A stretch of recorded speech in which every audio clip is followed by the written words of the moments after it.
Good morning, welcome back to my daily blog.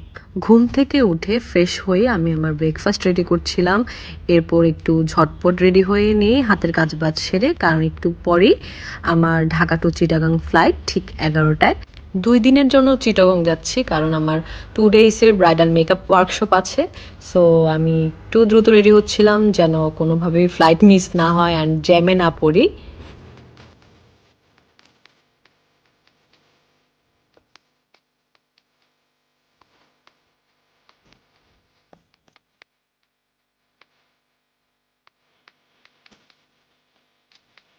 কাজের ব্যস্ততায় বাসায় চা খাওয়া হয়নি, সো এয়ারপোর্টে এসেই আমি 1 কাপ চা নিই।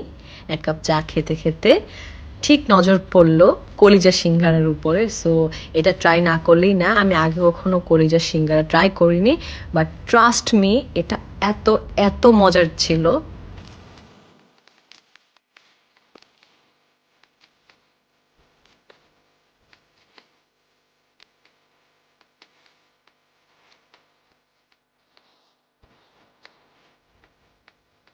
এর মধ্যে আমাদের প্লেনও ছেড়ে দিল, অ্যান্ড হঠাৎ করে জানলায় চোখ পড়লো আর এত সুন্দর ভিউ ছিল। সত্যি মেঘগুলো মনে হচ্ছিল একদম ভেসে ভেসে আছে, খুবই সুন্দর। সো এর মধ্যে আমি পৌঁছেও গেলাম কিছুক্ষণের মধ্যে। চিটাগাংয়ে গিয়ে এবার ব্র্যাক লার্নিং সেন্টারে আমি ছিলাম। এখানে আমার অর্গানাইজেশন থেকে অ্যাকোমোডেশনটা বুকিং দেওয়া হয়েছে, অ্যান্ড অন্যান্য জেলায় গেলেও আমার মোস্ট অফ দ্য টাইম ব্র্যাকেই থাকা হয়।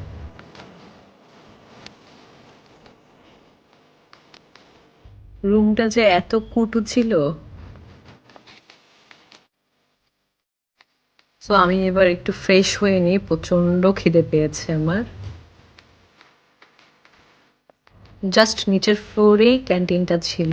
সো যা যা অ্যাভেলেবেল ছিল আমি তাই অর্ডার করি। ভাত, ডিম কোরমা আর খাসির মাংস ভুনা ছিল। ভাতের সাথে হালকা মিষ্টি ডিম কোরমা কেউ ট্রাই করেছেন কিনা জানি না, কিন্তু আমার তো ভাতের সাথে ডিম কোরমাটা অসম্ভব ভালো লাগে। সাথে যদি একটু কাঁচামরিচ ঝাল ঝাল থাকে তাহলে তো কথাই নেই।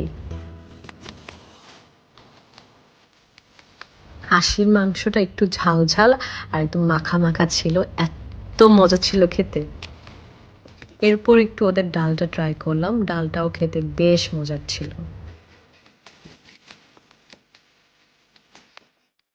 এরপর রুমে গিয়ে গোসলটা সেরে ফেলি। এরপর একটা চা খেতে খেতে ল্যাপটপ নিয়ে বসলাম, অ্যান্ড সারা বিকেলটা রুমেই কাটিয়ে দিলাম।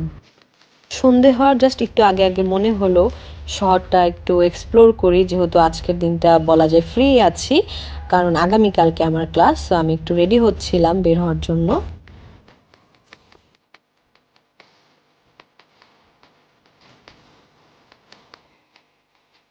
সো বারকোডে চলে আসি, আর এখানের খাবার আমার বরাবরই বেশ ভালো লাগে। এর আগেও যে 2বার এসেছি আমি এখানে ট্রাই করি। সো আজকে আমি ট্রাই করব দোসা অ্যান্ড ফুচকা।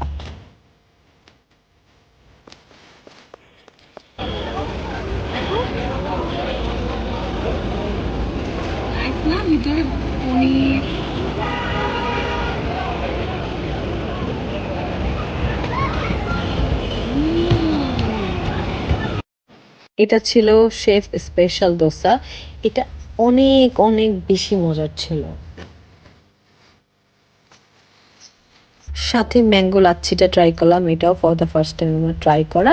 এরপর চলে আসলো ফুচকা, অ্যান্ড ফুচকাটা অনেক মজার, আর এত এত আইটেম নিজে নিজে বানিয়ে খেতে হয়।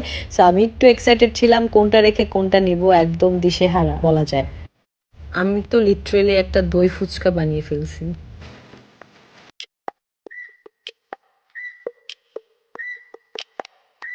খাওয়া দাওয়া শেষ করেই তাড়াতাড়ি চলে আসি রুমে। বেশিক্ষণ ছিলাম না বাইরে। এরপর একটু ফ্রেশ ট্রেশ হই, প্রায় 3 থেকে 4 ঘন্টার মতো একটু ন্যাপ নিই। রাত 12টার দিকে একটু বের হই, অনেক খিদে পেয়েছিল যেহেতু অনেক আর্লি রুমে চলে এসেছিলাম। প্রথমেই ওদের একটা শুটকি ভর্তা ট্রাই করি, এটা নাকি ওদের হোটেলের বেশ স্পেশাল। তো এত মজার ছিল, আমি তো প্রায় অর্ধেক প্লেটেই খেয়ে ফেলি ভর্তা দিয়ে। এটা কি শুটকি?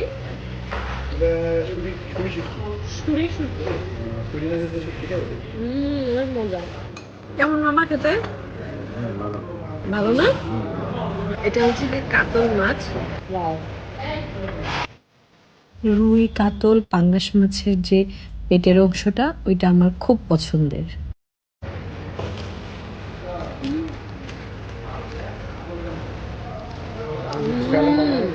এই মামার সাথে আজকে পরিচয়। মামাকে খুব জোর করে আমার সাথে ডিনার করাতে বসাই। উনি নিজ দায়িত্ব নিয়ে আমাদেরকে একটু ঘুরিয়ে ফিরিয়ে পৌঁছে দেয়। সো গুড নাইট অ্যান্ড আল্লাহ হাফেজ।